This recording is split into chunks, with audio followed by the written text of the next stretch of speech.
The situation inside China's northernmost province is worsening. Video shows thousands waiting in line outside the capital's main hospital. Chinese state media reveals the regime's cover-up by counting confirmed cases as asymptomatic, which don't get added in the official figure. A grieving son is looking for help to sue the Chinese Communist Party, whom he says is responsible for his now broken family. 400 years ago, a German village was spared from the plague by making a vow to God. But this year, the residents were unable to keep their centuries-old promise. In the U.S., hope for normalcy emerges. In line with President Trump's plan, some states may be ready to reopen in May. Welcome to China in Focus. I'm Tiffany Meyer. We recently reported a worsening situation in Heilongjiang, China's northernmost province. Now, there are concerns about its capital city, Harbin. An April 13th video shows people waiting outside the Harbin Medical University First Hospital. The person taking the video says there are 5,000 to 6,000 people there. On April 15th, the hospital announced new confirmed cases, but didn't give any details. But just before the announcement, the hospital twice told state-run media that no one at the hospital was infected, calling the claims rumors. Chinese state-run media reported on April 15th that people are no longer allowed to dance or sing as a group in public parks in Harbin. Cats and dogs are also now barred from the parks. We heard in a previous interview that to keep the number of confirmed cases low, authorities were reporting confirmed cases as asymptomatic cases. Asymptomatic cases are not included in China's official virus total. Now we have direct proof from China's Xinhua news agency. It reported on April 9th that 2 people already showing symptoms of fever, cough, and physical weakness were recorded as asymptomatic patients by Heilongjiang CDC. The report was from April 9th, but the patients had been showing symptoms since the end of March. An April 14th video shows a person lying on the street and shaking violently in a city of eastern China. Nobody dared to go near them. Other videos from earlier in the epidemic showed similar shaking. In Australia, Wagga Wagga City Council voted to cut ties with their Chinese sister city, Kunming, over the coronavirus crisis. They became sister cities over 3 decades ago. Chancellor Paul Funnell, who pushed for the separation, said the Chinese Communist regime had brought death and destruction across the world with COVID-19. He added he was not against the Chinese people, but the communist regime.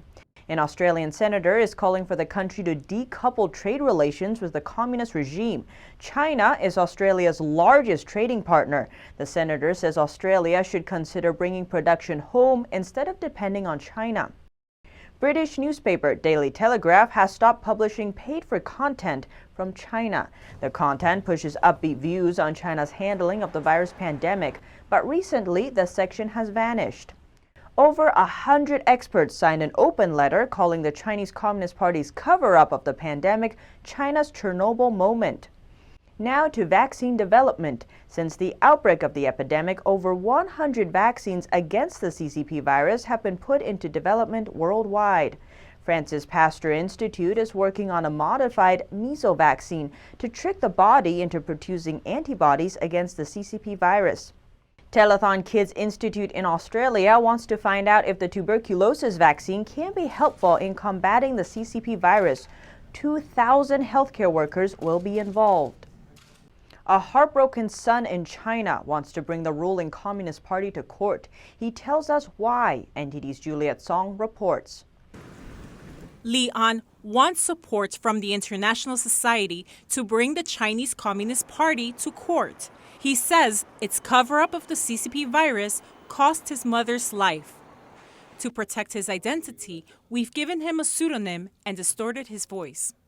We trusted the media reports in Wuhan saying there was no human-to-human transmission, and so we weren't on our guard. Li didn't expect the virus to spread from Wuhan to Hangang, a city 47 miles away. Evidence of human-to-human transmission emerged as early as mid-December, but authorities didn't announce it until January 20th. Li's mom was sent to the hospital on February 5th. She died after 17 days. Family members weren't allowed to see her at all during this time. When my older brother got back, he only got to see a coffin. There was no memorial service, no wake, nothing. Lee's 93-year-old father had a mental breakdown after his wife passed away. He died within a month. Lee said his family has collapsed. There's no darker world than this one. It's so cruel, so cruel. My tears are running dry. Sadness has overwhelmed me. Even sunlight seems pale to me. Lee is upset that he was misled by the regime. If the government had admitted the transmission earlier, he says they could have taken precautionary measures and things would have been different. We live under the sun just like people in other countries, but the different political systems we live under have made all the difference in our destinies. He hopes the international society can step in and bring democracy to China. It's best if we can vote for a party we support. Lee doesn't understand why Western countries would nurture a snake like the CCP. He said it's like making deals with a gangster. Yi Ling and Juliet Song, NTD News. In 1633, when the bubonic plague swept through Europe and took lives from 1 in 4 people in an alpine town in Bavaria, Germany, villagers in Oberammergau made a promise to God. They swore to perform a passion play depicting the last week of Jesus' life every 10 years if their lives could be spared. And they did that. The first performance took place here in this church. Pastor Thomas Groiner says nobody else died after that. Oberammergau kept their promise and staged the play every decade for the past 4 centuries.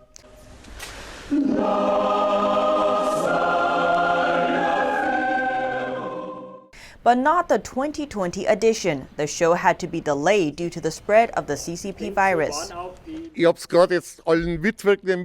I told everyone involved. I've told the main actors. They all know. Excuse me.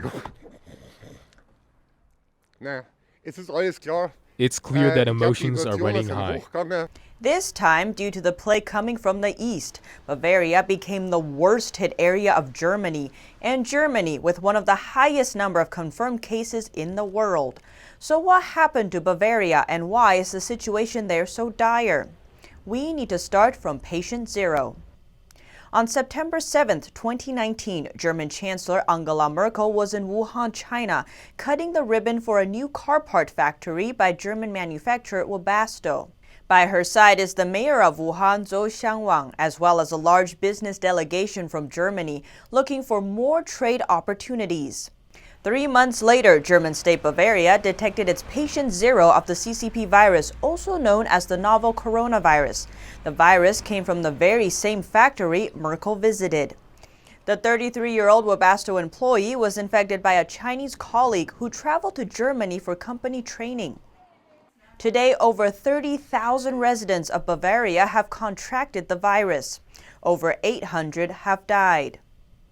Ich sage für Bayern, es entwickelt sich nicht gut. Bavaria is the largest German state and its second largest economy. Its gross regional product is similar to Switzerland's, and it's home to many top companies, including BMW, Audi, and Siemens. The booming economy caught the attention of the Chinese Communist Party. Over the past decades, using China's cheap labor and huge market, the Chinese regime successfully intertwined Bavaria's economy with its own. China was Bavaria's biggest trading partner in 2018 and 2019. According to the local Chinese embassy's website, over 2,000 companies in Bavaria trade with China. Over 600 have established offices there, with employees frequently traveling back and forth. China is also the biggest growth market for Bavaria's car makers. Volkswagen, for example, earns nearly half of its sales revenues in China. Its chief executive said that if the company were to pull out of China, half of their 20,000 development engineers in Germany would lose their job. And the car makers' ties with China run deeper than trade. According to a New York Times report, Volkswagen's luxury car unit Audi had a strategic cooperation with China's military-linked company Huawei. Washington considers Huawei a Trojan horse who spies for China and warned its allies not to use Huawei. But the tech company has been expanding its influence in Bavaria. Huawei is a generous sponsor of all mainstream parties, including Bavaria's governing conservatives, and their money might have been well spent.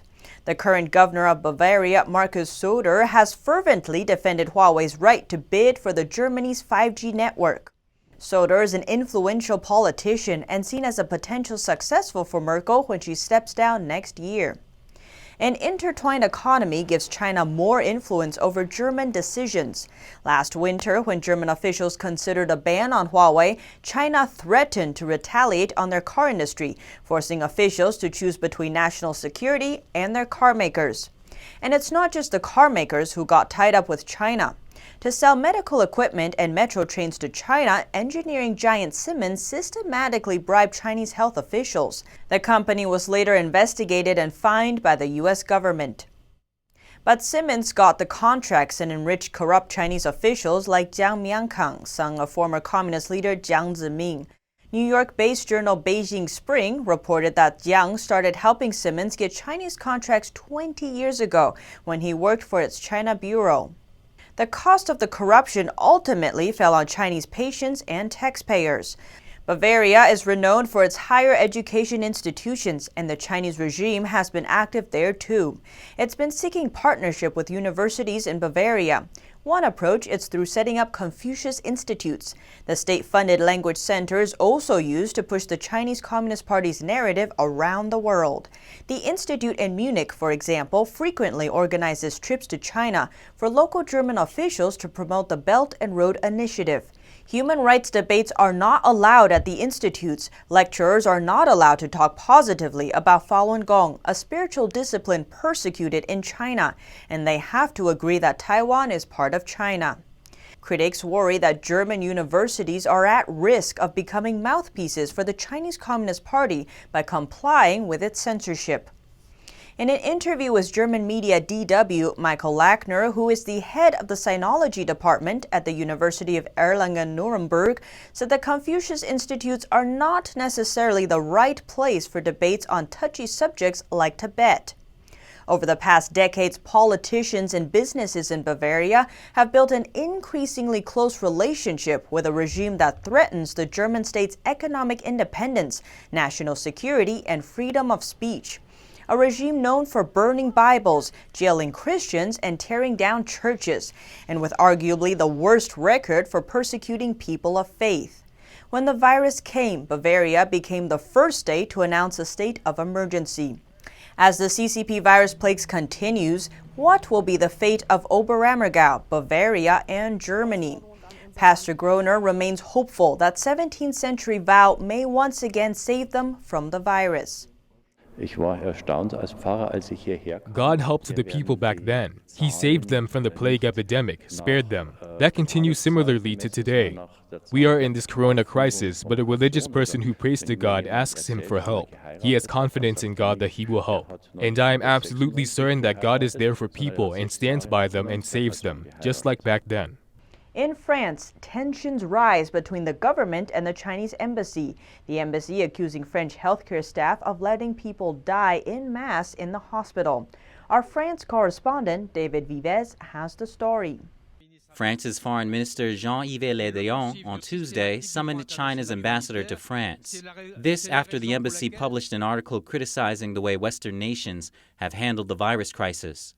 Chinese embassy posted several tweets during the last weeks saying that the French medias are fascists and spread a white people propaganda. But what seems to trigger the French authorities' reaction is a comment in a press release saying that healthcare people abandoned hospital to let everybody die in from hunger and from the infection. The Chinese embassy also voiced its opposition to a petition initiated by French Senator André Gattolin, calling for the WHO to include Taiwan as a member.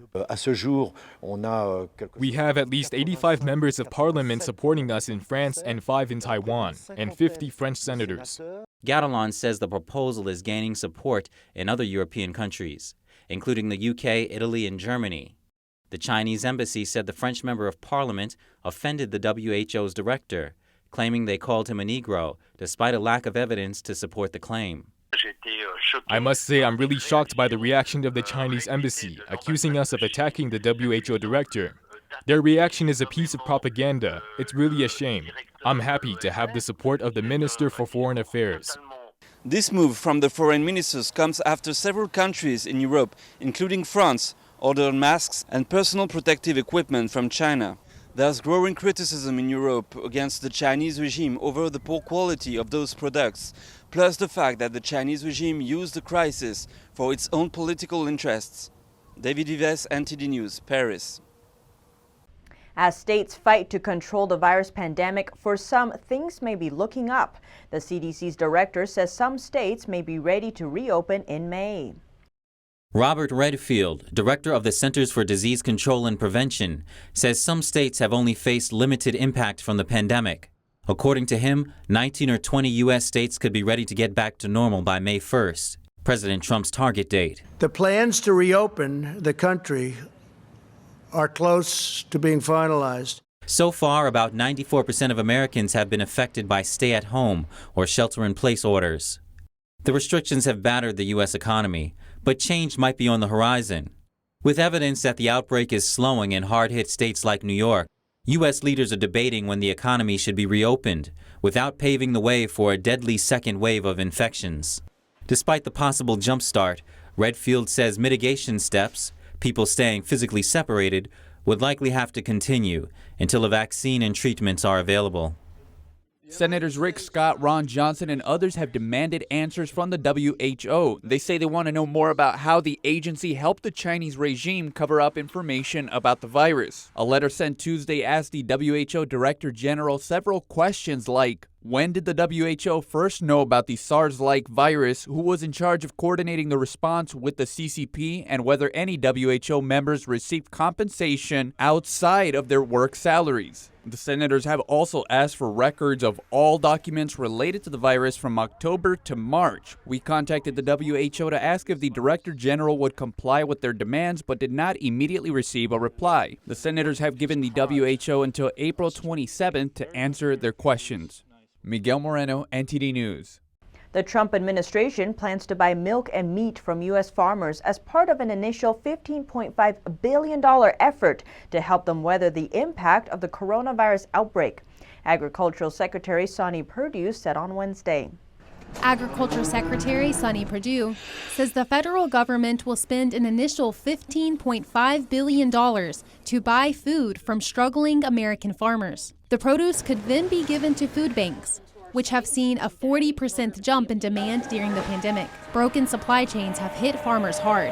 Mass closures of restaurants and schools mean canceled contracts and wasted produce. There have been direct impacts too. Several meat packaging plants shut down as workers fall ill with the virus. Perdue's announcement comes after a network of food banks, including the American Farm Bureau and Feeding America, wrote to him asking for support. New Yorkers are now required to wear face coverings in public, and a recent change in CDC guidelines causes New York City's official death count to nearly double. NTD's Melina Weiskup has more updates on the state. Governor Andrew Cuomo is requiring everyone to wear face coverings in public, and New York City's mayor issued guidance to grocery stores. Customers must wear masks before entering. And they must wear it in a situation where you cannot or are not maintaining social distancing.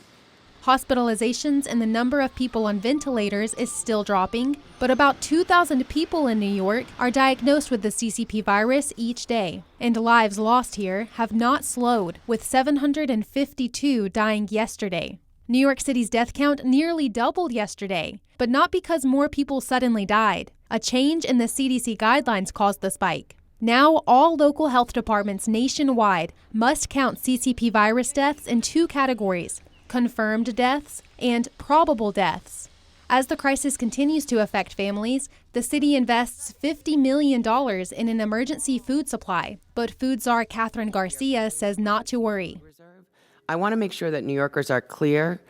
Our supply chain is stable. Plus, the city is hiring 11,000 drivers to deliver food to people who cannot leave home. Melina Weiskup, NTD News, New York. And since New York now has more ventilators than it needs, some are being sent to neighboring states, 100 to Michigan and 50 to Maryland. Most years, April 15th is tax day, the official federal tax deadline, but this year is a little different. Treasury Secretary Steven Mnuchin announced that the deadline to file and pay 2019 federal income taxes has been extended to July 15th to help people deal with disruptions from the pandemic. The Treasury Department earlier this week confirmed that more than 80 million people will begin receiving stimulus payments by today. The IRS this morning launched its Get My Payment Stimulus Check tracking tool. It lets people see when their money will be deposited or when a check will be mailed. The website will also confirm if you'll get your money in the mail or via direct deposit. Retail sales are down in the U.S. and factory output is also declining, but today Apple released a budget iPhone. U.S. retail sales suffered an 8.7% drop in March, and output at factories declined by the most since 1946. This as extraordinary measures to control the spread of the CCP virus shut down the country. The clean energy sector lost more than 100,000 jobs last month. CCP virus control measures shut down manufacturing and halted home and business upgrades. They're a devastating blow to an industry whose jobs grew by 10% in the last 5 years, a faster pace than the broader U.S. workforce. Best Buy will furlough 51,000 workers on Sunday. The stores have remained open during the pandemic as they are considered an essential business. Abbott Laboratories said on Wednesday it would begin shipping a new blood test that can tell whether a person has ever been infected with the virus. It's considered a potential game changer and offers a chance to get the economy back on track by identifying people who may have immunity to the virus. Apple is releasing a smaller iPhone priced at $399. The company is cutting the starting price for its smartphone in a move to broaden its appeal during the economic shutdown. The iPhone SE will be available April 24th. And in other news, retail giant JCPenney may be forced to file for bankruptcy. The century-old company has almost 100,000 employees across the U.S., but billions of dollars of debt and nationwide lockdowns have put the company on the brink. U.S. retailer JCPenney is exploring filing for bankruptcy as the plunge in retail demand has forced the company to shut its 800-plus department stores. Sources exclusively speaking to Reuters on the condition of anonymity say it's completely upended JCPenney's plans to recover its business. It's one of many retailers that were already struggling with consumers shifting to online shopping. The 118-year-old company had recently made some strides in its turnaround attempt, improving sales at some stores by reducing inventory and refocusing on its core business selling mid-priced apparel to middle-class families. But the massive store shutdowns have thrown a wrench in those turnaround plans. On top of furloughing some of its roughly 85,000 workers and slashing spending, it is now considering skipping looming debt payments in addition to filing for bankruptcy. The company is contending with $300 million in annual interest expenses, and it owes $12 million on Wednesday, facing more than $2 billion in debt due by 2023. And now to Germany, where it looks like the government won't be easing its protective measures anytime soon. German Chancellor Angela Merkel said that social distancing rules would remain in place until at least May 3rd. She added that schools across the country could, at the earliest, start to gradually reopen after May 4th. On the other hand, schools and daycare centers reopened in Denmark on Wednesday. The country's prime minister explained the move, saying that it would allow parents to return to work and get the economy going again. But due to parents' anxiety, many still kept their children at home. A Brazilian city has begun conducting at-home tests in a bid to keep people with symptoms at home. Brazil's number of confirmed cases has risen to 28,000, but some institutes claim the country is likely to have over 10 times more. And in the Amazon jungle, leaders of indigenous tribes fear that members who left the area in search of food may have imported the virus into their communities. Their settlements are now under lockdown. To contain the spread within the community, they use banana leaves to cover their faces. On a positive note, a 106-year-old British woman was discharged from the hospital on Tuesday. She was born in 1913 and lived through 2 world wars. Now she has lived through yet another battle. In Japan, short-term sanctuaries are popping up in unlikely places to provide a measure of comfort during the pandemic. Passengers stuck inside at one Japanese airport now have a reason to smile, and homeless people in Yokohama have found a similar type of refuge. Travelers from places like the US are required to be tested for the CCP virus before they can leave the Narita airport. Here in the baggage claim area, they can rest easy on these cardboard beds as they wait for their test results. In Yokohama, this martial arts stadium opened its doors when certain businesses were forced to close. The majority of people here are low-wage workers who normally spend their nights in internet cafes. The cafes shut their doors when restrictions began, but they usually provide a type of refuge to people who would otherwise be homeless. People that were living at internet cafes shouldn't lose a place to go and be in a life-threatening situation. We opened this facility as a minimal safety net and our way to guarantee their lives. Anyone can live in the shelter as long as they register and have their temperature checked. The shelter will stay open until May 6th, when the central government is set to lift the emergency declaration in Tokyo and 6 other prefectures. Here at China in Focus, we bring you truthful, unbiased information. Don't forget to follow us on social media for the latest updates. See you tomorrow.